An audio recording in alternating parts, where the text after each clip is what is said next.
Good morning. How's everybody this morning? Good. Okay. Yeah. Awesome. You're watching online. Give us a thumbs up. Let us know you're joining us. We're so glad you're with us. As Phil said this week, is I've got anxiety issues, and not being cheesy, just to be real serious for a second. How many of you?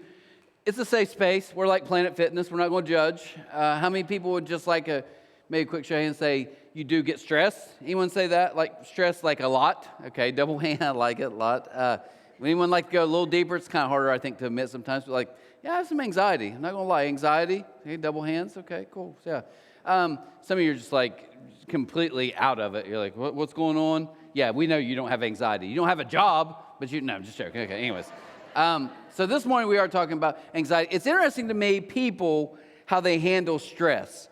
And I was thinking about my mom. She's here. My mom, she could lose it, and she had 3 boys, and she deserved to lose it because we were horrible, so God bless her. But my mom also, I would watch, I think she kind of would stress clean, like going nuts, like she's scrubbing, I just remember that growing up, and I really have wished my wife, who's filming today, would learn that skill to stress clean. I'm just kidding. Chill out. It's her birthday. I asked for permission to say that. I actually didn't. I'll ask later, but we'll go. No. And my wife actually in her defense would probably be like, turns out when you don't have kids, our house is so clean now. So we blame our kids. Our house is immaculate, but with kids, it wasn't. So we do some different stuff. But the big idea today, I want you to see, and we're going to talk more about how we handle stuff. If you don't stop anxiety from running your mind, it will run your life. And sad enough, some of you watching online, some of you in this room right now, it is, and you know it is. It runs your life. It seems like it's taking over. And we're going to hopefully give you some things I think that we can learn from Jesus that I think would help that, and kind of get into some of those details. But before we do that, I want you just to know an idea that we're going to go full circle with, and that is, I believe you are never built to carry some stuff, okay? This is by God's design. You weren't built to carry this. And this whole series has been in John chapter 16. So we're going to be in verse 12, starting in verse 12 today. Jesus, he's like, hey, getting ready to leave. And he's telling this from chapter 13 on. This is all the Last Supper stuff. And, I'm getting ready to leave. And they're stressing, where are you going? And can we go with you? And so many different questions. So they're feeling the stress and this anxiety. And look what Jesus says. He says, there's so much more I want to tell you, but you can't bear it now. So what's Jesus saying? He's like, look, I know you guys, you're tough guys, fishermen, but you cannot bear what, if I would share all of this with you, you could not bear it right now. You're not built to carry this, okay? I want you to hear that before we really kind of get into this kind of a little deeper. And I know some of you, if you're a guy here, like, nah, bro, I'm built different. You might be. I'll give you credit. But you're still not built to carry this. You were never designed that way. And I wrote this down. What if you weren't built to carry what Jesus has already carried for you anyways? Right? So that's kind of the concept. So if you're anything like me, and we're going to talk about some different ways we handle stress, but here's what I think is so tough about stress, and I think even deeper than just stress. Stress is like I'm feeling it, but true anxiety. And what I think is tough about that is anxiety doesn't shout. It doesn't. And all the people I've talked with and different even medical and smart people, it really, and I know some of you are like, no, trust me, it shouts. I get that. But really, if you think about it, it doesn't shout, it stacks. So I just brought with me some bills, okay? I have 2 kids in college, and I love it. They're probably watching at UPike right now, and I'm going to call them out. I love my kids because they snap pictures of receipts all day long. I get 5 texters here. I'm like, what's this? My gas? Okay, well, great. Way to fill up your car. No, can you give me money? Right? They text me receipts and just expect me to, they live in an awesome world, right? And my daughter we had to repair her car, and this is from the automotive place, and of course, very nice that they said, but here's the thing, this isn't that heavy, right? All of you in here, we got bills, dude, come on. So as we think about, and go Bucks, anybody? Okay, man, you guys are just like, I had so much sausage, I don't know what's going on. I literally look down, I'm not going to call it a guy. He has literally syrup dripping from his beard right now. Yeah. But you put this on, you're like, okay, that's not that heavy. Okay, I get it. But then we get into life and we're like, but there's work. And work, if we're honest, that can be kind of tough. So we'll add that in. And then, you younger parents with sports and kids, and man, our schedule is nuts. But let's be honest, still not bad, right?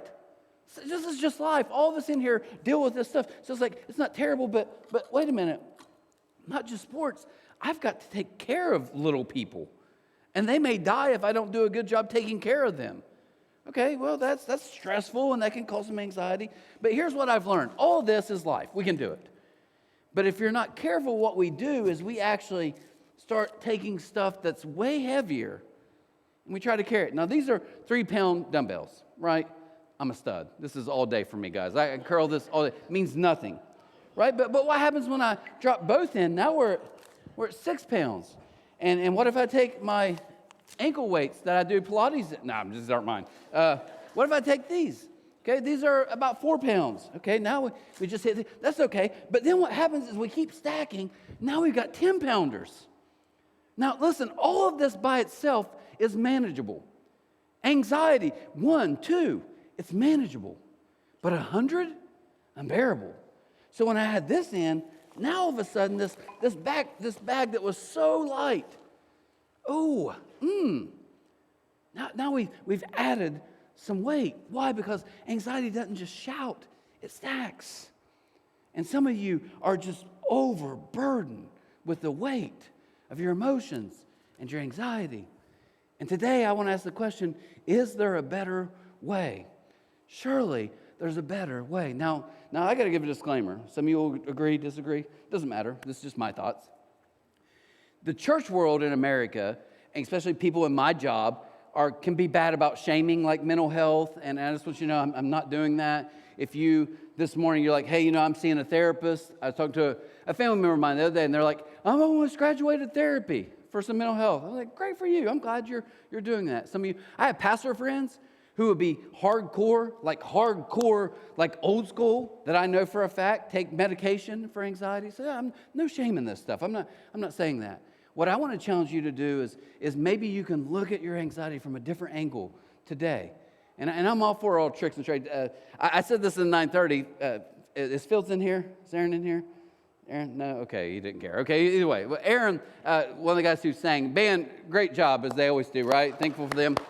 But me and him got in this idea we're going to take cold showers. Well, I said that in 9:30, and I'm walking away, and one of the guys said, so you guys take cold showers together? I'm like, no. But we talk about it when we get to work, right? I do this Wim Hof breathing. I was talking with Stephanie. I've almost got her sold on this, but this Wim Hof or Wim Hof. But I read articles like people aren't getting sick when they just do 10 minutes of breathing. So again, all this stuff, cold showers, breathing techniques. I know my parents, my dad, I hope he's out there because he'll make fun of me the rest of my life. But it helps me. I think it helps. So I'm all for that. But I want to get to maybe a deeper root cause of anxiety, and maybe we can see it, hopefully, from a different angle. So that's what I want to do for you guys. Now, before we get started, I'm going to do a flashback into John 13 and 14, and I want to share kind of how different people who followed Jesus handled anxiety. And I'm hoping that can give you guys a little bit of a doorway into how you think, because we are very different in this room, and I'm going to simplify it. But for some of you, it may also help in your marriage. It may help you in your own life to realize, because I've learned a trick, when you become self-aware, okay, you have a secret sauce to life. If I could teach my kids anything, they're 21 and 19. If I could teach them anything, it would be like, I want you to be self-aware. Because self-aware people get life a little better. Some of us in here, myself can be at times not self-aware. I'll give you a quick story for this. My wife and I that is heavy. My wife and I went yesterday at 9:30 in the morning to the post office to get our passports made. Never had a passport in my life. God bless my wife. It's her birthday weekend. She shouldn't have had to do this, but she has to take care of me like a child. She got all the paperwork ready, had everything ready, but we're getting ready in the morning. This is true. She'll deny this. This is so true. We're getting ready in the morning, and I knew when you get a passport, it's for 10 years. And I thought, I'm mid-40s. We're both mid-40s. Let's look good now. We can at least keep it for a while. But I'm getting ready in the morning. I'm looking in the mirror. I was going to be honest with you guys. She's right beside me. I looked over, and I was like, she is very attractive. I mean, she is an attractive mid-40s lady. Smoke show. And then I look at myself and I'm like, but you ain't too bad yourself, Carpenter. I mean, I was feeling good. I'm not making sense. I was like, we are both we're good looking. I know you guys are like, we don't think so. I don't care. I got the mic, you don't. I'm going to keep saying I'm good looking. I felt good. We get to the post office and we get in, and the lady's name was Candy. She was so nice. And she's like, okay, now time for your picture. I was like, I'll take mine first. I'm feeling confident. I mean, I felt like I was on point. In the mirror, I looked so good. So I sat down to take my picture, and after she takes the picture, she's like, okay, we got to fill out some forms, and she asks us questions. She didn't take my wife's yet. As we're talking to her, I'm like, oh yeah, passport 10 years, right? Because I look good. By that time, my picture starts coming off the printer. I'm not making this up, guys. I was like, who is that guy? Why is his head so big? It's the biggest head I've ever seen. I'm not, this is not a joke. I thought, if you could fill that with quarters, I would never work another day of my life. I'd be a millionaire. It's so big. And then I'm like, so she's talking to me like, hey, your birthday stuff. I can't fill stuff out because I'm just like, that's not me. And then it hit me. I was like, I bet it's a cheap camera, right? It's a bad angle. It's up close. So everybody's passport picture looks terrible. I'm like, oh, okay, if I'll get something back in. Yeah, Candy, what do you need? Because it's like, it's just a picture. So then my wife sits down, and I was excited because I was like, she's going to have that big fat head too. And then we'll both blame the camera. She sits down. You can't smile. She's like, okay, I'll try not to, but I smile all the time. They take her picture. She's still smiling. And it prints out. I'm so excited. Like, fat heads unite. We're together. Her head was like this big in the picture.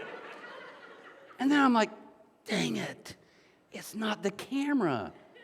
I've got a fat head. Now, here's the thing. I need to be self-aware of that, right?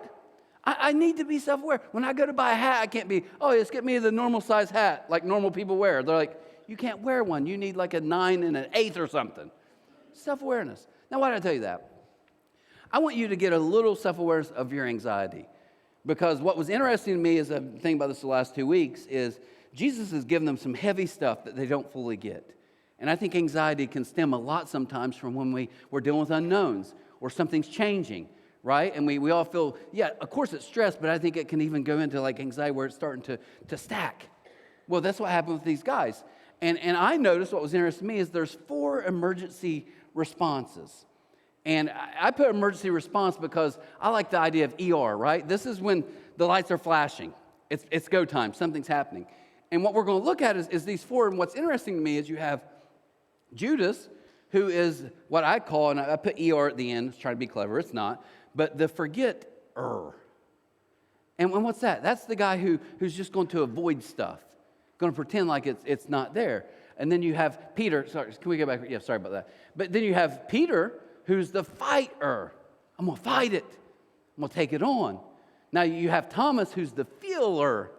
Man, he's going to feel it. He's going to really be up in his feelings. And then you have Philip, who's I relate to because I like it because that's how I work, is the figurer. I'm going to figure it out. So what I want to do just real quick is I want to walk through this. I want you to see, and maybe during this is what I think can help you. You can be like, where am I? Maybe you're all 4. Maybe you're just 1. Maybe you're a few. But I think it also helps me because when I realize my wife doesn't handle anxiety like me. Sometimes I get mad at her and I'm like, well, I tell you what I would do. Well, she's not me. Your kids probably handle anxiety different than you. And the more you can kind of understand this, I think it helps you be self-aware and aware of others. It's like superpower. Okay, so the first one's this. This is Judas. He's the forgetter. So he would just say, just forget it. Avoid it. Avoid it. Look what it says in John 13:30. Jesus told him this stuff, and he said, hey, what you're going to do, go do it. It says, Judas left at once, going out into the night. He left. Now, here's the sad thing about Judas. He completely, I know some of you are like, no, Trent, biblically, he betrayed Jesus. Well, they all did. But the thing about Judas is he distanced himself from everything and walked away. He ends up taking his own life. Kind of a sad story. But he's completely avoiding this. This one is interesting to me because my wife, self-proclaimed, would say this is how she handles stuff. Aaron Fields, who I work with, would say he self-proclaims that. Matter of fact, it was kind of funny. Just this past week, I was talking about some different stuff, and Aaron said, oh, yeah, I avoid stuff all the time. And I said, does it help? And his voice got real loud. He was like, of course not. It makes everything worse. And then he said this. He said, remember like 3 weeks ago when I told you my truck was leaking oil? Like, yeah. He's like, you notice I'm driving my dad's van today? He really was. I was like, yeah. He's like, because I just avoid stuff, right? And a lot of you in this room do that. It's like, no, I'm going to pretend. You see, I don't think it's as heavy, this weight, if I just act like it's not there. So I'm just going to ignore it and do something else. Well, that's cool, but it's like a check engine light in your car. You can say that, but it may get bigger. it may get worse. So even though it gives us a little bit of like ease in the moment and we feel a little better, it doesn't ultimately fix it. Why? Because anxiety is like a light on your car dashboard. You can ignore it, but it's probably going to get worse. Second one is Peter. He's the fighter. Just fight it. Now, if you're raised like me, I grew up in this home, and I also say I've raised my kids this way. My kids would be talking about something like, oh, I'm just stressed. You know what I'd say as a dad? Handle it. Deal with it. So I was trying to teach my kids, just pull yourself up by your own bootstraps and just deal with this. Peter was a fighter. Look what he says in verse 37. He says, but why can't I come now, Lord? Peter asked. I'm ready to die for you. You know what the next verse is? Jesus says, die for me? Question mark. Die for me? Right? Why? Because he's a fighter. Remember what happens when they take him they're getting ready to arrest Jesus? It was Peter who pulls out a sword. He's a fisherman, mind you, not a swordsman. He pulls out a sword. I think he was trying to cut the guard's head off, but he cut off his ear. His name was Malchus. Now, can I just pause for a second? If you name your kid Malchus, do you hate him? I'm waiting for someone to be like, my name's Malchus. Point taken. Your parents did not like you. No. But he cuts off his ear, and Jesus literally restores his ear like a miracle. And he's like, Peter, we're not doing that. Why? Because Peter wants to take his anxiety. He wants to fight it. I'm going to take this on. I'll do bench press with this weight. But here's the problem with anxiety. It doesn't ever get tired. You see, if I want to get into a UFC match with my anxiety, it never taps out. It never quits. And I'm literally going to exhaust myself in something that I was never meant to carry or to fight. Real quick, I know it's probably boring to you. It's fascinating to me, though. We got Thomas. Thomas is the feeler, okay? He wants to feel stuff. So he's like, oh my gosh, this bag, it's heavy, and oh, what's it made of? And oh, I've got to deal with just getting into it, right? Matter of fact, look how he responds. He says, no, you can see it in his voice. No, we don't know, Lord, Thomas said. We have no idea where you're going. So how can we know the what? How can we know? See, Thomas uses a lot of alwayses and nevers because that's what fillers do. You see, I used to get real ticked with fillers because they would say something to me and then I'd call them out a few days later. I'm like, but you said, and they'd be like, I didn't mean that. I'm like, well, then never say something you don't mean. But what I realize is a filler can't stop talking. They can't stop sharing. They have to get it out. It's like, I'm going through this. They may not even think that's true, but they have to share how they're feeling. No, we don't know, Lord. Remember Thomas? He's called. None of you went to the same school except one lady over here. Like, he's called Thomas. Thomas the train. Tommy, my neighbor. Yeah, doubting Thomas. You remember what happened, though? It shows his personality. He came back because all the disciples were Jesus when he returned. They're talking to him. He came back in the flesh. Thomas gets there late, and they're like, you would not believe this, Thomas. Jesus was just here. We talked to him. Remember what Thomas says? I'll never believe. You see, fillers like to use the word always and never. If you're married to one or you are one, you say, you never. Okay, well, tone it down a notch, Sally, okay? Nobody never does anything. But here's the thing. He said, I will never believe until I touch the holes in his hands, the scars. And it's pretty awesome. Jesus comes back in, which is so awesome about Jesus. Like, hey, he said, you won't touch him? He's like, I was just in my emotions. Da, da, da. He's like, no, touch it. I don't want to now. Yeah, touch it. Literally touches the scars. Why? Because he's a feeler. And then the last one, like I said, is probably me, and I enjoy it more. But Philip's the figure. Look what he says. He says, Lord, show us the Father, and then we'll be satisfied. Show us what you're doing, and then we'll be cool. Philip was also the one, if you remember Jesus, if you know the story, Jesus was looking at a bank of 500 people, not including women and children, and he looked at his followers and he said, let's feed them lunch today. They're all just like, oh, it's impossible. But Philip didn't say it's impossible. He said, but Jesus, that will be 200 denarii. See what he did? He was already calculating how to fix the problem. So if you're a figure, if you're like me, then you get this because everything, I'm sitting there analyzing, now wait, if I move this to Monday, if I take this weight and I can carry it tomorrow, and my brain doesn't stop. And here's the thing about fears that you got to be careful about. I know for me it's struggle, is I'll go to bed late, sleep very little, but I'll go to bed at like 1 or 2, and I can't sleep because I can't quit thinking. It's like an overthinking problem. I just keep going through rumination over and over. You know something else that's kind of embarrassing? Can I share this with you guys? I don't want to because it's not manly. If you're a figure out person, don't Google your health issues.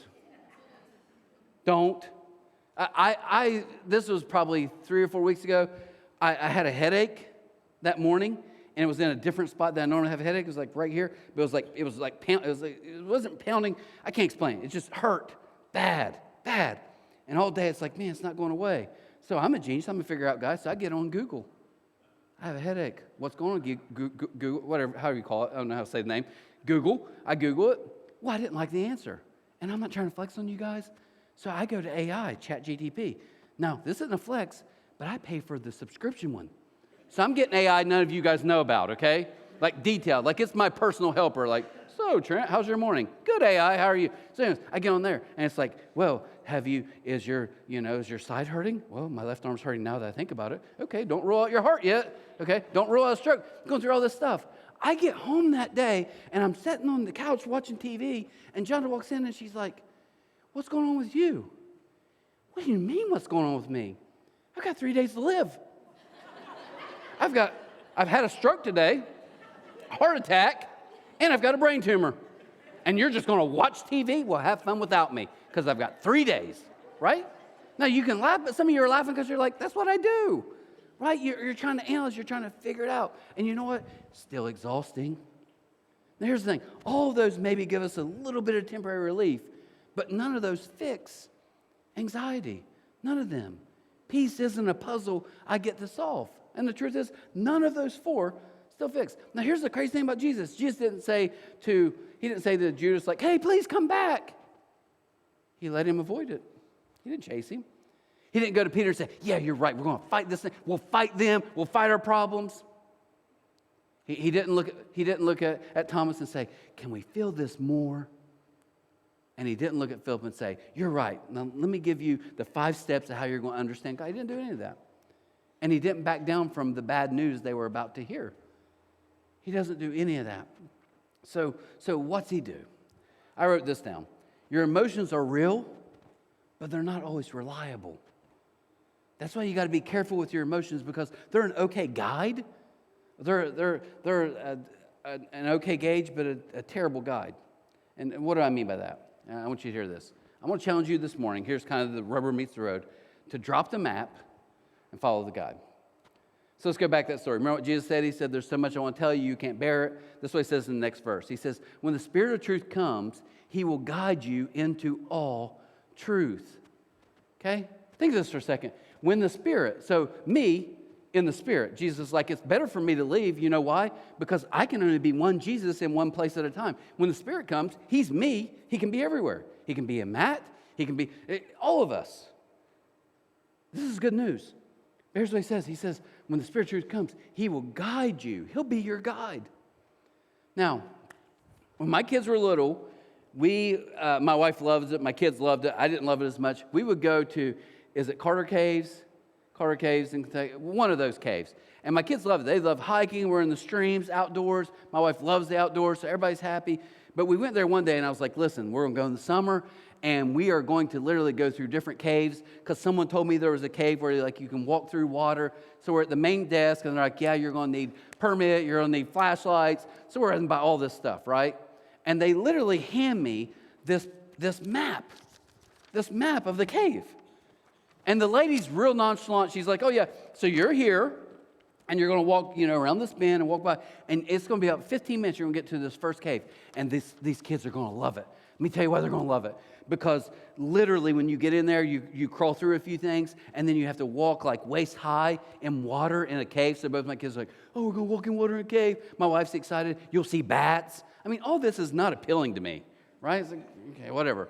But here's the worst part. As they're buying all this stuff that they need, I'm loaded down. Flashlights, drinks, backpack. I was wearing cargo shorts. My pants are about falling off because I've just got all the kids' stuff. My wife and my kids are just walking free as a jaybird. I mean, they're just living the life. Why? Because they ain't carrying anything. But I'm the one carrying everything, and I'm also mapping it up. Well, we keep walking. I look at my watch, and I'm like, we've been walking for like 45 minutes. And we haven't gotten to it. And by that time I look and I'm like, oh, there's the entrance to the cave.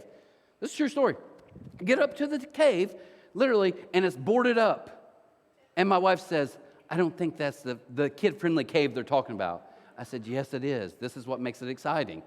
And I said, But they boarded it up, and the hole's so small I can't fit in. Someone literally needs you to crawl in, then kick it back out for me, and we're all going to follow you. And my wife's like, this hit in the cave. Well, you guys can be like, oh, you shouldn't do that. She was dumb too. She crawled in. But she crawls in about halfway, and she's like, oh, there's bats in here. There's snakes. And she's like, I can't get out. So we're like pulling her back out of the hole. Wrong cave. Come to find out later, that cave has been boarded up for safety for like 8 years. But we get out of that, and this is true, though. It's true. I remember I'm sitting there with a map, and I'm like, but we went this way, and the kid's like, Dad, are we lost? We're not lost. Gosh, I keep going through, and then finally it hit me. I have no clue where I'm at on the map, so this map might as well be toilet paper, and we're probably going to need that because we're going to be living here, right? We're stuck. So I literally am like, and in that moment, I hate to admit this as a guy, it's true. I remember I just simply prayed, and I was like, God, if you could just bring some worker, some guide. Because as soon as I see any cave employee, park ranger, anybody, I can just be like, hey, we're trying to get here. And all it takes is them say, oh, yeah, well, you're right here. That means you got to go here. But when you don't know where you're at, this is why Jesus said, I'm not coming to give you life instructions. I'm coming to be your guide. Because you don't need more gauges, and you don't need more instructions, and you don't need more different things I need to follow. You just need a guide to simply follow. So what do? Look at the next verse. We leave it where it belongs. Look what he says. He says, he will not speak on his own, but will tell you what he's heard. He'll tell you about the future. That's underlined in my Bible. You know why? What's anxiety at the end of the day? Let's be honest. It's the unknown, right? It's the what ifs. It's the worst case scenario we play through. Oh my gosh, what if this happened? What if this? Oh my, an unknown. Or right now in my job, it's kind of uneasy. They're laying off people. I got that text today. A friend of mine lost his job this week. Been working there for like 14 years. I got other workers tell me like our job's changing now and everything's uneasy. The lady at post office said that. I was like, like, is your job changed? Every year, every time administration, presidents change. And she's like, no. She said, we're kind of nervous. See, people feel all different stuff, okay? Either way, here's what I would say about that, though. We need a guide. We need to leave it where it belongs. He says, we'll give you the future. A friend of mine, not too long ago, I saw him, and I was like, dude, you look amazing. He's like, well, I lost 150 pounds. Now, I want you to think about that for a second. 150 pounds means this guy lost my daughter, who's in college, and a toddler. My daughter did a TikTok video, my wife showed me, and she's dancing with this little girl, and I remember watching those two. She's like, this is them dancing, TikTok, whatever they do. I don't know, one of the social media. They're dancing, and it hit me. That's what he lost. He lost her and her together.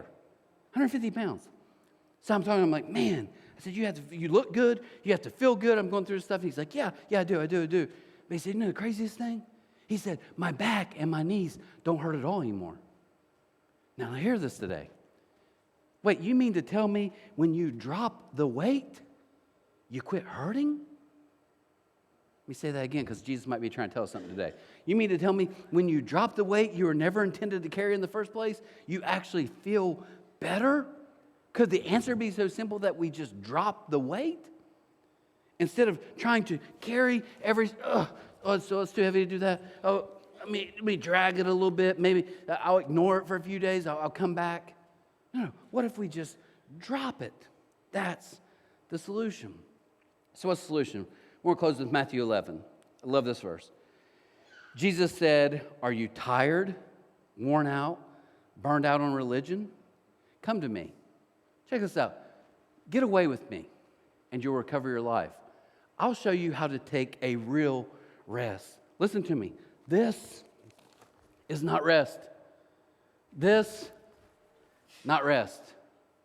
I'll just lug it around. Not rest. He said, no, I want you to come with me. I'll show you how to take a real rest. Some of you are exhausted, not because you're weak. You're just weary. Because you're carrying stuff that God said, you're not meant to carry that. Now, as a quick illustration as we close, I'm going to have my guy Emmett come up, okay? And as Emmett make your way up. As Emmett makes his way up, let me tell you why I chose Emmett. I texted him last night. I said, hey, I'm going to need you to carry some weight for me. But I said, here's the deal. And this is true. He'll tell. I'm not lying on stage. Lie? Yeah. No. I said, you got to look strong up here because people know I'm strong. And if you look weaker than me, then they'll be like, the illustration doesn't work. So I was like, you got to look strong. And I said, I know that's hard because look at me. Okay, no one bought that. Okay, anyways. But here's the thing. Okay, Emma's going to be Jesus for us today. I can fight it. I can avoid it. I can literally get in there and go through every little piece and feel it and just feel it till my heart's content. Or like me, I can go in and I can try to just figure it out. But the bottom line is it doesn't go away. It grows, and I'm stuck doing this. Until what Jesus said is, he says, hey, give it to me. Did you see how his hand didn't even move? That's about 60 pounds he just went, I'll just use one hand, right? Now, here's the beauty of this. Did anything change with the situation? No, but I feel lighter. I can move freely. But here's the best part. Jesus doesn't just say, yeah, just dump it all on me and then go about your merry way. He says, no, now follow me. I'll be your guide. See, some of you don't know this. Emma's become, in the last few weeks, my personal trainer. He texts me every day. What do you weigh this morning? This, that. Why do you weigh more? Well, because I ate a cheeseburger last night. Quit eating cheeseburgers, right? He just mauls me. Do you maul me sometimes? Yeah, he does. And then I'll be like, it's normal for a person my age to be 220 pounds. And he's like, not at 5'2". I'm like, okay, fair enough. I get it. Fair enough. All right. But here's my point. He's not just carrying the weight. This is what Jesus offers. It's so awesome. He's not just carrying the weight. I'm not struggling now. I'm free. But he also says, no, let me guide you into real life. Let me guide you. Look at the last part of this verse. He says, walk with me, work with me. Watch how I do it. Learn the unforced rhythms of grace. I won't lay anything heavy or ill-fitting on you. Keep company with me and learn to live freely and lightly. Now listen to me. None of you in this room, me or him, were designed to carry the weight of the world. And God says, that's why I put it on my son. I put the weight of the world on his shoulders as he took up a cross. So you don't have to carry that. You see, I'm chilling like a villain right now. He's the one who's taking the weight. He's the one who will guide us. So can you hold it a little bit longer? Is it getting heavy? You're not Jesus. He don't get tired. You said no, thanks. Give that handsome little devil a hand. All right. So as we close, I want you to hear this, okay? Really, I know it's maybe even a dumb illustration, but I want you to visualize this to help you out, okay? Some of you are like, no, Trent, I want to trust Jesus. So we hand it to him, and then we try to take a little bit of it back, right? We do that. Or no, I got to take a little bit of this. I want to trust him. But if I'm honest, no. I need him to tell me what's going to happen next. I want to trust him, but he's at least got to give me a plan for my next step. But that's not trust. That's control. And listen to me as we close. You can't have both. You can't trust God and control every aspect. They don't go hand in hand. They're polar opposites. So I have to make a daily decision. Am I going to trust him? I'm going to do what I can. Like I told you guys, I'm trying to be healthy. I'm trying to take care of my body. I'm trying to do some mental stuff that makes me feel better in the morning. You do your stuff too. But I'm going to do some things I can. But God, I'm also with that situation that's beyond, it's beyond medication. It's beyond anything else I can do. I'm giving it to you. And I know there's going to be times I'm going to try to get it back from you. And I literally just have to say, no, I'm giving that to you. Now guide me into real life. You can trust or you can control, but you can't do both. I won't lay anything heavy, ill-fitting you. Keep company. Learn and live to live freely and lightly. Because here's the deal. All of us in here as we pray, hear this. All of us want two things in life. We want peace and we want happiness. And Jesus in one verse says this. He says, walk with me and I'm going to tell you what's going to happen. You're going to live freer and lighter. That's called peace. And he said, two, as you trust me more and more, you know what happens? You're going to learn the unforced rhythms of grace. I'm going to show you what it's like to live happy. And it's maybe not the things you think it is. It's not more of stuff. It's not making sure you're always safe. It's trusting me more and walking in my ways. You get happiness and peace. And at the end of the day, that's what he wants all of us to have here. So today as we pray, I'm going to challenge you, whatever you're carrying. Father, as we close our eyes, Father, I thank you for this group of people. I thank you for the amazing volunteers we have, the amazing people with our children as we speak, the band, so many volunteers, the setup today. God, I thank you for all of them. But I pray for me and this group in this room and the group watching online and our friends and our family who are carrying incredible weight. And God, you're not telling us this morning that we need to flee and avoid it and forget it. You're not telling us we need to fight it, try harder, trust more. You're not telling us that we need to really get into our feels and just constantly think through how it makes us feel. And God, you're not telling us to try to figure out all of the world's problems, because you promise us today that you have overcome the world. You have. The weight of the world is not on our shoulders because your son carried it. So today, as we walk out of this room, God, I pray for some people that they would have a mental image of what they've been trying to carry for maybe way too long. And maybe it keeps stacking more and more. I pray this morning they would learn to trust you, hand it over to you. Our burden can be light.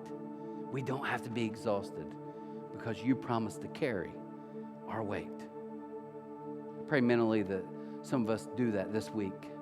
And in the process of trusting you more and more over the next few weeks and months and years, we learn what it's really like to live free and light, to have peace and happiness, because that's what it looks like to follow you.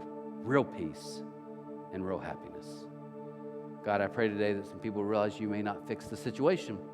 You may not let the situation go the way that they want or I want, but you do promise to be with us and to give us peace and guidance, because you know the future.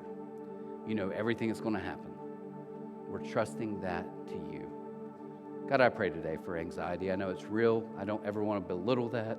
I don't want to give some pat answer to solve it, but I do pray in the next upcoming few days, some people here would maybe learn to let go of some stuff and not try harder, but trust more. Thank you, God, for being so amazing. Thank you for putting the weight of the world on your son on a cross, and every wrong thing, every bad choice, every stupid decision all of us have made, you put on your son. He's been punished. He's paid the price so we can live free. No guilt, no shame. God, thank you for that amazing gift. And I pray today we leave these doors and walk out freer and lighter in your son's name. And amen. Guys, thanks for coming. Hope you guys have an amazing